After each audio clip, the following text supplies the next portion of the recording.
Abby detects traces leading to an archipelago across from Aguna. The traces are fresh but unsteady, suggesting something is wrong. They decide to follow them quickly before they fade, concerned about Cardathia's unusual loss of contact. The honored Laureate Cantarella calls to provide information about the archipelago called Septimont. It's another city-state in Rinasida, whose people were guided by the Sentinel across vast seas, but unlike Raguna, Septimontians don't believe in the Sentinel.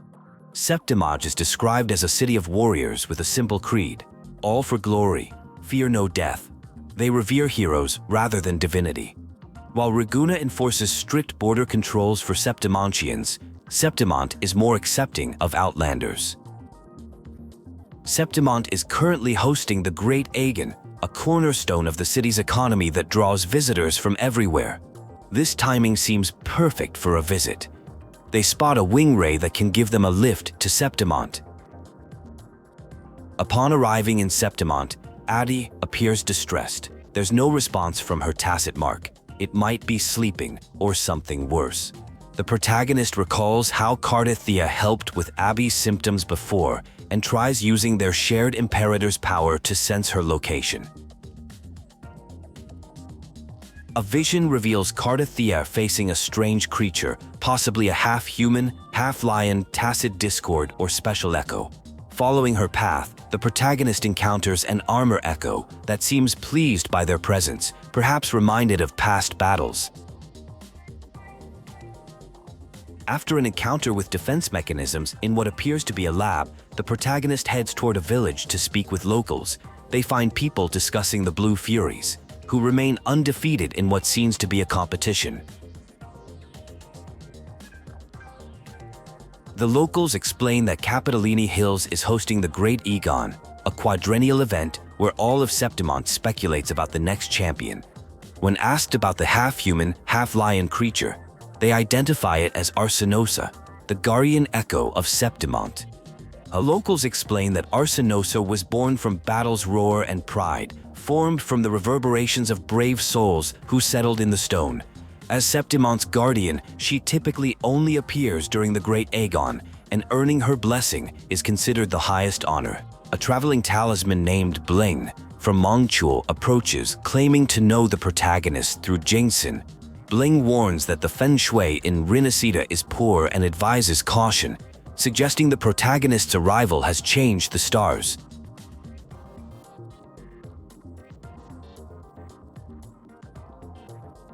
More information about Arsanosa reveals she was once just a griffin statue transformed by people's burning desire for victory into Septimont's Aeoticus echo. The Sentinel reportedly visited Septimont after Arsanosa's birth, but never returned, perhaps trusting the city to its ancestors. The Septimontians view the Sentinel as a comrade in arms who led them to their homeland. Unlike the Raganesi, they believe humanity itself is the true hero of Septimont, valuing strength and sacrifice over divine worship, which they consider cowardice. A confrontation unfolds between someone named Luper and a man called Emilio with his band of cowards. Luper accuses Emilio of match-fixing before the Agon finals and endangering an innocent person. The once partners now stand as adversaries. After the confrontation ends, Luper introduces himself as a gladiator and apologizes for the clown show, urging not to judge Septimont by those few who can't hold their own. He admires the protagonist's fighting style and begins to explain what happened with Emilio. The House of Silver, nobility in Septimont, appears to be involved in match-fixing. Despite sharing their name, the speaker believes they've been disowned since leaving their team. They suspect the Silvers have invested substantial money in these schemes, finding it ironic, since they had already earned the family considerable wealth. A proposition is made to team up and fight together in the finals of a competition. The conversation shifts when a frequency associated with someone named Cartithia is detected.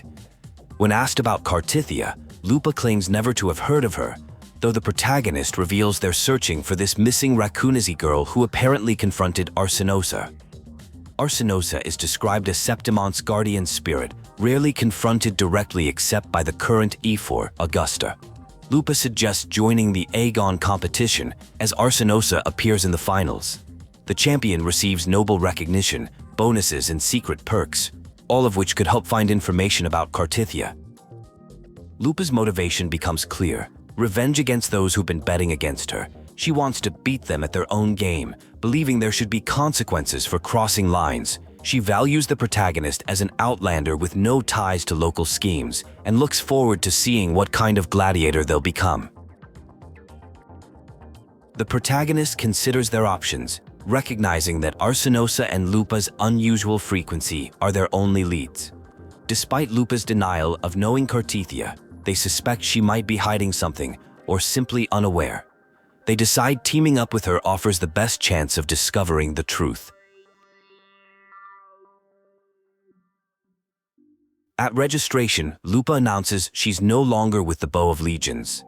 The protagonist names their new team, and Lupa requests entry into a special qualifier. The Gladiators' Agon runs year-round in Septimont, but they're pursuing the prestigious Agon of Champions, held every 4 years. The competition consists of 2 stages: points-based preliminaries and elimination rounds. Lupa has enough points to qualify for finals, but the protagonist needs to win the special qualifier. They'll compete as a 2-on-2 team with their echo partners, creatures that Septimondians hunt, tame, and live with as proof of their strength. After an exhilarating victory, Lupa feels reinvigorated. Small creatures called Tidars celebrate their win, apparently more excited than usual. The protagonist compares them to a baby griffin encountered earlier, prompting Lupa to mention that griffins predated human settlement on the archipelago. Fans recognize Lupa, expressing surprise at seeing her in this arena and questioning her departure from Bow of Legions. The crowd grows overwhelming, forcing Lupa and the protagonist to make a hasty retreat. Lupa explains that famous gladiators rarely take impromptu matches, which cause the commotion. Lupa reveals she sent word to certain people about their new team. She explains her value as a top bankable fighter and how her family, the Silvers, maintain their position. She describes Septimont's nobility as predatory, constantly competing for power and profit through schemes like illegal betting. Carter, Lupa's former manager from Bow of Legions, appears. He claims Domina Julius Silver wants Lupa to return home. When Lupa directly asks if he's involved in the Silvers' match fixing, Carter denies it, while warning that the Silvers could easily end her career despite having made her a star. Lupa explains that Carter is a free man who's handled Bow of Legion's business for years. As they cross Hero's Way toward Capitolini Hill District, she notes the historical significance of their path. Countless gladiators have walked this same route to Colosseum Olindus over the centuries. During another match, the protagonist experiences an abnormal sensation when striking a contender's echo. They notice all echoes in Septimont exhibit unstable power, though nobody else seems aware of this irregularity. Meanwhile, spectators gossip about Lupa leaving Bow of Legions just before finals. After another successful match, Lupa mentions their plan is proceeding well. The protagonist asks about a body of water in the city, where Cartithia might have been. Lupa confirms such a place exists, but says it's been abandoned for years, offering to help search the upper city accessible by elevator. When asked about the match-fixing accusations, Lupa explains she left before gathering sufficient evidence. She plans to make everything public after winning the Great Agon, stating that in Septimont, only winners can speak their truth. She dismisses the rumors as typical tactics to tarnish rivals' reputations. 2 warriors converse after a fight, with one mentioning the abandoned district in Ragusa. The area was relocated up the hill due to the first dark tide. They discuss Cardathea and decide to search for traces of her near the statue of Hercules. At the statue of Hercules, one warrior attempts to connect with Cardathea while the other waits. The statue once stood tall on both sides of the street, watching over heroes of Septimont. Below lie ruins of the old district, now dangerous territory with lurking Carosaurs and tacit discords. They discover a survivor who appears disoriented, unable to remember their name, and claiming to be followed by a white tidal blight. Cartithia, identifying herself as a wandering knight from Burguna, offers help, relating to the survivor's memory loss. The scene shifts to Griffin's fortress of Capitolini Hill, where they discuss Septimont's social structure. Noble houses must prove their worth through strength and the ability to control echoes. The Agon serves as a training ground where both nobles and commoners fight for glory. After their matches, the warriors visit a local eatery run by Fulvier. They discuss a drink called Heartpour that one of them endorsed. The atmosphere reveals the warriors' celebrity status in Septimont, with onlookers recognizing them. They learn about restored footage of past matches, particularly those of contender Mia and F4 Augustus. Mia disappeared during a Great Agon years ago, with rumors suggesting betting scandals or pressure from her manager drove her away.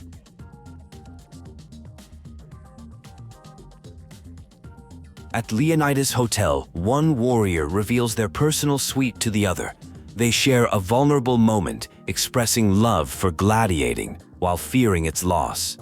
They wonder if their passion comes from the fight itself or the favor it brings them. The scene transitions to a dreamlike state with words and music surrounding one warrior. A figure named Frolova appears, claiming they aren't foes in this space. They discuss Septimont and Raguna, with Frolova mentioning an associate who loves heroic tales. Frolova gives the warrior a story to read, suggesting it contains answers they seek. They hint that the warrior and a blessed maiden are interwoven in a fate spun by Frolova's associate, whom the warrior has apparently already met in Renacida. Frolova reveals a dark prophecy. The gladiator girl will bring a dark tide to Septimont, consuming all glory. This short story will conclude in 3 days when the final match ends. The warrior faces a choice: end the girl's life to avert tragedy, or risk catastrophic consequences. A mysterious figure addresses Rover, urging them to choose wisely and reminding them that time remains on their side. The figure expresses anticipation for Rover's performance in what they call the grand finale, setting an ominous tone for upcoming events. Rover awakens after experiencing disturbing dreams.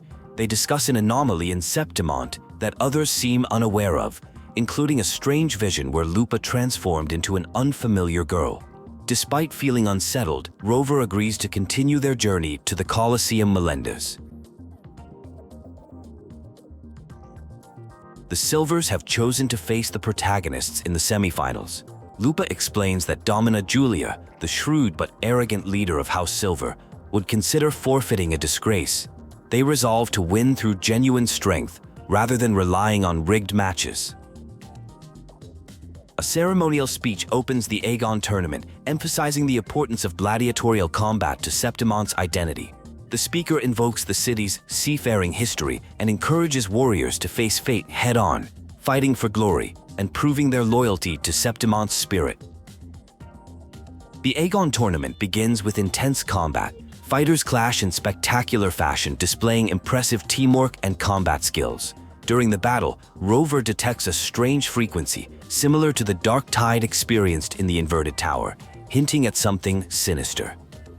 Lupa brings serious accusations against House Silver, claiming they used underhanded tactics during the match. She presents her spear, a gift from Domina Julia, which mysteriously spiraled out of control during combat, nearly injuring her teammate. Domina Julia defends herself, accusing Lupa of betrayal after years of patronage. She reminds everyone of House Silver's prestigious history of victories, suggesting Lupa has more motivation to destroy them than they have to resort to cheating. The Priestess of Septimonde makes a rare appearance. Known for her prophetic abilities, she declares House Silver guilty of deception. The crowd echoes her judgment, calling for punishment. Rarely leaves the temple and is considered extreme, even among priestesses.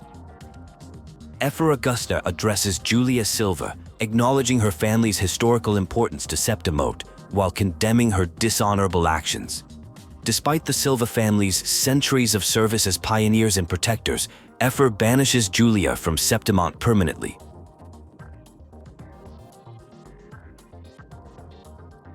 After the match, Lupa negotiates with Cator about new sponsorship arrangements following House Silva's banishment. Though Cator accuses Lupa of opportunism in the situation, they reach an agreement. Their conversation reveals political maneuvering beneath the surface of the tournament.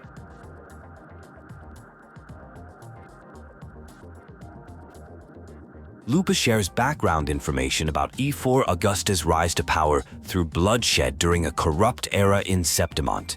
She explains that Juno, the priestess, is unusually gifted and prefers patrolling with fighters rather than remaining in the temple like other prophets. Rover examines Lupa's spear, noting that the abnormal frequency they detected earlier has disappeared. They question Lupa about Domina Julia's beliefs, learning that Julia despises the acolytes in Ragusa and is unlikely to believe in the Sentinel.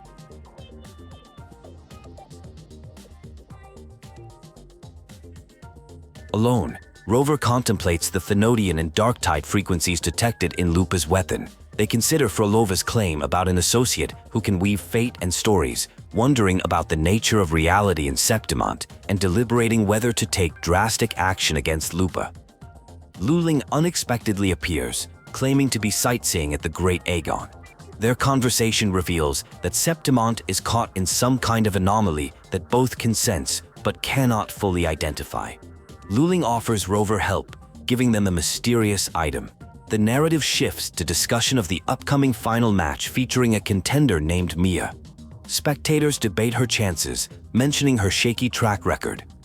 Someone references a person named John who has promised Mia will win regardless of circumstances, suggesting possible match fixing.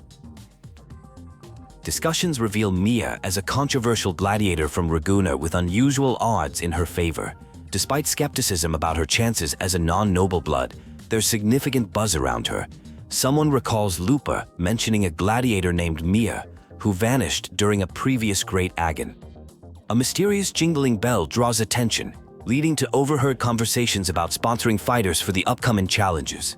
There's mention of a gloomy gladiator from decades past, who might be enlisted to compete. John, presumably Mia's manager, argues with someone about her mental state. Despite concerns about her hallucinations, hysteria, and emotional breakdowns, John insists on keeping her fighting. With Karasaurs planned for the final and substantial money at stake, her reliability is questioned. Bystanders discuss Mia's popularity and troubled past. They note her previous abysmal performance attributed to hysteria, her dramatic fall from grace, and how John rescued her career. The conversation shifts to underground fighting pits and simmering rage among commoners against the Senate. Mia's internal monologue reveals her struggle with pressure and her genuine love for gladiating. She acknowledges the support she's received and her desire to be seen and celebrated. Despite recognizing her limits, she's driven by a desperate need to win and earn money. The scene shifts to someone experiencing a strange frequency connected to entities called Thenodians. A companion offers Harpo a drink best served chilled, before urging rest due to exhaustion from the ongoing investigation.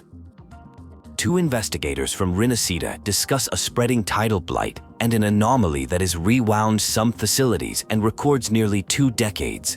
They mention a mastermind behind these events and express confidence that the righteous one will notice the anomaly upon arrival. The narrative returns to someone suffering from headaches worse than arena fighting. Luper provides background on Mia, explaining she disappeared after claiming a championship title, leaving that Agon without an official champion. Rumors suggest she was involved in match fixing. The day of the final arrives with characters admiring Septimont's beauty. There's excitement about the upcoming competition and hopes for victory.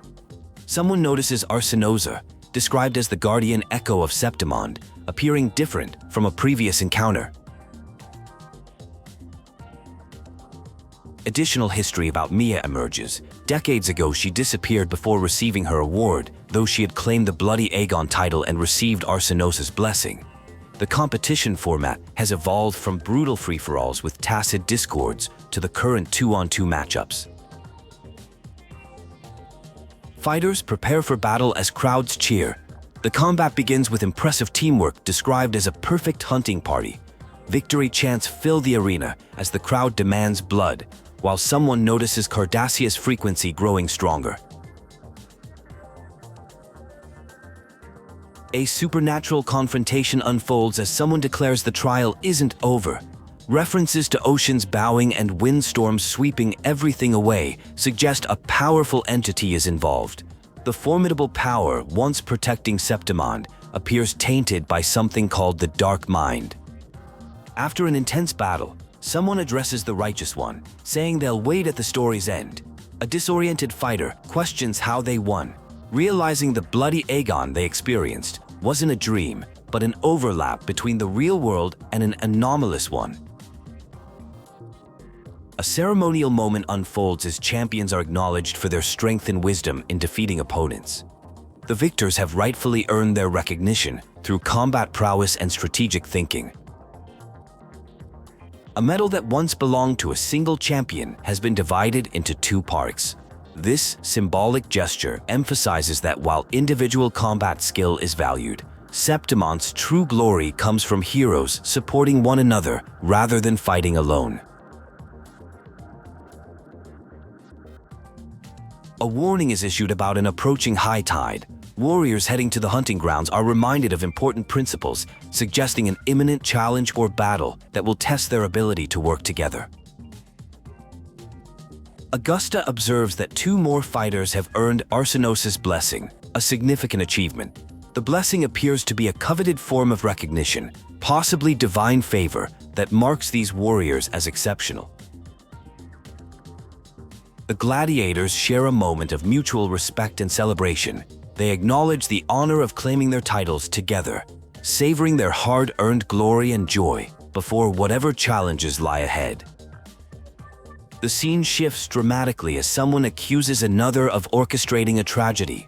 The accused deflects total responsibility, claiming the Septimontians themselves collectively caused this tragedy, with blood on everyone's hands.